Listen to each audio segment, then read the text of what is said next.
Ça ne me gêne pas de réagir par rapport au dossier Onvi, monsieur le journaliste. Vous savez, chaque fois que je tombais sur les chroniques signées Frère Onvi, il y a 3 préoccupations qui me taraudent l'esprit. La première, je me demandais, mais est-ce qu'il a les preuves de ce qu'il dit de façon aussi péremptoire? Je me demandais aussi, mais pourquoi s'exiler et se cacher sous un pseudonyme? Je me demandais également, mais pourquoi autant de chroniques accusatrices? Ça prenait beaucoup plus l'allure d'acharnement à détruire un système qu'à critiquer des faits réels dans le cadre de la moralisation de la vie publique. Si c'est pour dénoncer un scandale, on n'a pas besoin de se réfugier à l'étranger. Non, pas du tout, monsieur le journaliste. On réunit les preuves, on reste sur place et on dénonce. Sur un seul dossier de malversation, réunir les preuves peut prendre plusieurs mois. Mais alors, il faut que votre dossier soit à béton lorsque vous faites de l'accusation. Si l'intention du frère Onvi était juste de dénoncer une malgouvernance du pays, montrer les preuves sur un ou 2 scandales était largement suffisant pour éclairer l'opinion publique. Se passe.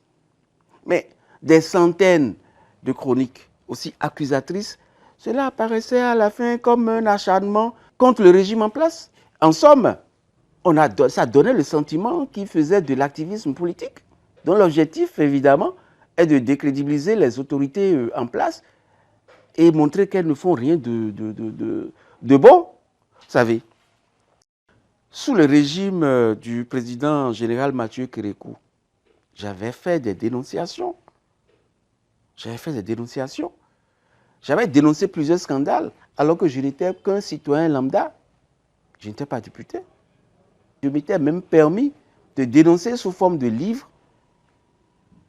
C'était les vraies couleurs du caméléon, c'était Crépus d'un dictateur, état d'urgence. À travers ces écrits, j'avais dénoncé des scandales comme les 14 milliards détournés à la Sonapra. Et après le détournement, on met feu au bureau du ministre, on incendie le bureau du ministre, on incendie la comptabilité. Et jusqu'à aujourd'hui, les 14 milliards volatilisés, personne n'a jamais payé. J'avais dénoncé l'affaire Sonacop, une affaire dans laquelle les gens avaient acheté la Sonacop avec les thèmes de la Sonacop. J'avais dénoncé le scandale de l'avion présidentiel et beaucoup d'autres.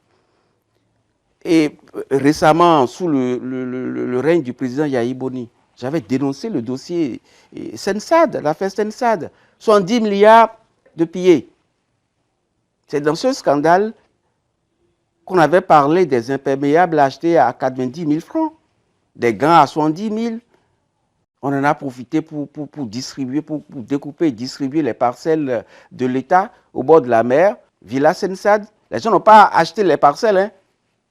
Ils ont pris ça, Clando, Fatah. Non, c'est incroyable. J'avais dénoncé aussi le scandale des machines agricoles. 20 milliards dilapidés. Mais pour dénoncer un dossier, j'ai été obligé de faire des voyages à l'étranger, d'aller rechercher les preuves. Un seul dossier, c'est des mois de recherche. Alors, j'ai fait tout ça, mais je n'ai pas quitté le Bénin, je suis resté sur place pour répondre.